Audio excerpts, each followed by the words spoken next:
What will Jesus do at the age of come? Throughout history, believers have looked to the skies and the scriptures with anticipation for what is commonly referred to as the age of come, the long-awaited return of Jesus Christ.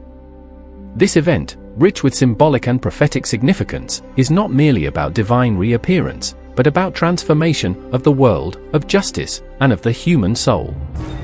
But what exactly will Jesus do when he comes again? According to Christian doctrine, the return of Christ will usher in a time of reckoning, restoration, and reign.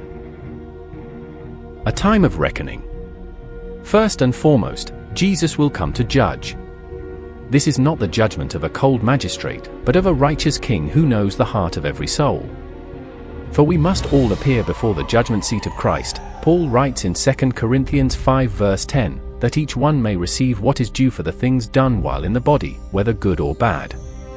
This divine justice is not based on favoritism, wealth, or reputation. It is measured by truth, mercy, and moral accountability. At the age of come, every hidden thing will be revealed, and the illusions of power and pride will be shattered in the light of divine clarity. A time of restoration. Yet, Jesus' return is not solely about judgment, it is equally a promise of renewal. Revelation 21 verse 5 proclaims, "Behold, I am making all things new." This includes the healing of a broken world, the end of war, the silencing of hatred, the redemption of nature, and the lifting of oppression. In this new age, sorrow will give way to joy, and death will be swallowed up by eternal life. Diseases, tears, and injustice will no longer have dominion.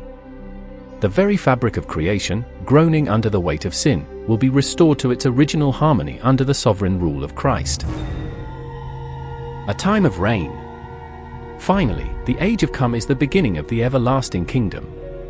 Jesus will reign not from a distant realm, but in intimate fellowship with his people. Unlike the kingdoms of this world, frail, corrupt, and temporary, his kingdom will be marked by peace, justice, and righteousness. Of the increase of his government and peace there shall be no end, declares Isaiah 9 verse 7. The Lamb who was slain will now be seen as the victorious Lion, reigning with wisdom and compassion. Believers will share in this reign, not as passive subjects, but as co-heirs of grace, invited into a purpose and relationship far greater than they ever imagined. At the age of come, Jesus will not merely return, he will fulfill. He will fulfill every promise of Scripture, every longing of the human heart, and every purpose of creation. He will judge with justice, restore with mercy, and reign with glory. For the faithful, this is not an event to fear, but one to long for, a blessed hope that ignites courage, compassion, and holiness today. In a world spinning with uncertainty, the promise of Christ's return stands like a lighthouse, steady, brilliant, and unshakable. And when he comes, everything will change forever. Thanks for watching. Please contribute your service for our God by subscribing, liking, and sharing this message for the world.